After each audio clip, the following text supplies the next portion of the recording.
Hey, H2 Overcomers. Why do I call you that? Because that's what we are, a family of overcomers. You all, I came across a story that I got to give you today that touched me so hard. Literally, I hear the voice telling me, give that to him.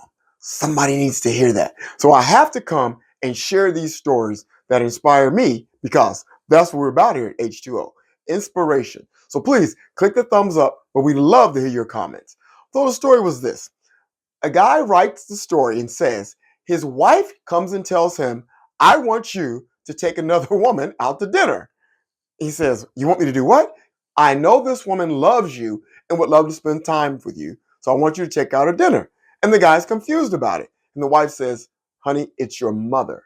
Well, the story goes that his mother has been a widow for 19 years.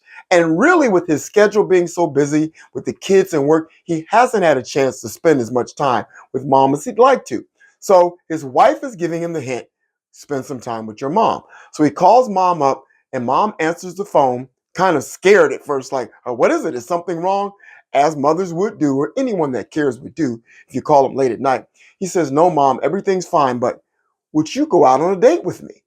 And it says there was a great pause. But his mother finally says, okay, sure. So they made a date for this next Thursday that he was going to pick her up after work. So he goes and he puts on some nice clothes and he goes to his mom's door and she comes to the door and she's done her hair and she has on the dress that she last wore at her last anniversary party. And she's beautiful and he takes her arm and he escorts her to the car. He puts her in the car and he takes her to the restaurant and it wasn't anything elegant, but they sit there and they just spend some time and they laugh and they talk together. They spent so much time together that they forgot they were supposed to be going to a movie and it got late. So he says, Mom, I'm going to just take you home. He takes mom home and then she turns to him and says, I told my girlfriends I was going to have this hot date and they were really excited about who I was going out with and I can't wait to tell them how it went. They laughed about that and he drove away realizing what a great time he'd had with his mother. But then the story turned and he says his mom had a massive heart attack and passed away just 2 weeks later. And he never had a chance to really do anything else special for her. So he grieved and he went through the funeral process. And a week later, he gets an envelope in the mail. He opens it up and it's from his mom. It's a receipt where she had paid for dinner for him.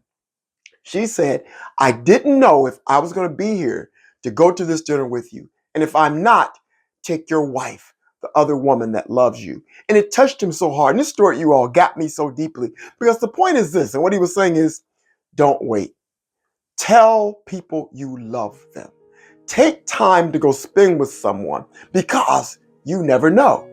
You all, I look at it as if it's actually some giant scale, some balance out in the universe. And every time we do something positive, every time we say, I love you, it tilts that scale. And we're living at a time right now where we need all the love we can get. It's crazy. So don't wait. I'm going to entitle this, Make the Dinner Date. And that's what I want you to do. I want you to call that person, I want you to contact that person and make that date to go spend some time with them because we never know. And if nobody else tells you today, I'm going to tell you the H2O way. I love you. Now pass it on. Go find somebody, take them to dinner, make them a sandwich, but tell them you love them and hold on to overcome.